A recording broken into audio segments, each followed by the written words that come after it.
Hello everyone, I have another new car in the collection this week. This is the Porsche Taycan S Turbo S Sport Turismo. Turbo S means top of the trim line. Sport Turismo is their way of saying station wagon, because car companies over the past few years have gotten very scared of saying the word station wagon. It's become like minivan, where people don't want to associate with a minivan. People don't want to associate with a station wagon. I don't know why. Station wagons are great. But the Taycan is fully electric. Not everyone's favorite, but I do like the way these look. I do have an EV because of work.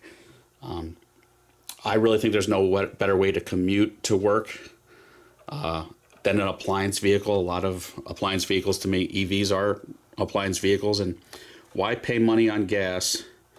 Why pay money to get to the place that pays you money? That's my philosophy. Luckily, I charge for free at work every day and leave with a 300-mile range. So EVs, to me, aren't really the best enthusiast product.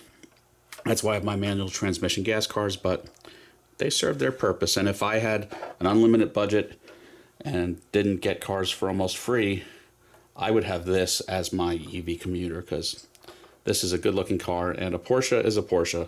So their EVs tend to drive pretty well. But anyway, I digress. So this would have a dual motor, about 750 horsepower. These do like 0 to 60 in the low twos, which is pretty crazy, but still the practicality of a station wagon. This is sealed die-cast by Minichamps. If you've heard my complaints over the last few years of semi-recent Minichamps, I just think their moldings are very shallow. Their detail is not great. The wheels and tires are fine. I just don't think this justifies like $129 to $150 retail. If you look at the interior detail, it's fine. This doesn't look that much better to me than like a $50 MCG or an IXO or just some other brands of just sealed die-cast that aren't that great. You don't have any open mesh. All the details just kind of shallow, and it's fine. But this is not the Minichamps of old. Again, retail is like $120 or so. I got this from, where did I get this from? Modelissimo in a big order, and I paid about 50 euros. So, under $60, which at that price, I guess I'm not mad at it. It's fine. This doesn't look like over $100 to me in terms of detail and quality. Sorry. It does steer. There's that. Typical Minichamps packaging.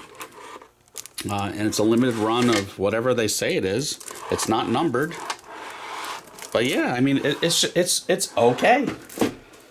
But I look at some of my 20-year-old Minichamps releases with everything opening and carpeting and good detail, and I miss those days. But today, if you want something like that from Minichamps, it's probably $300. But yeah, that's it for this week. Everyone have a good one. Please like and subscribe.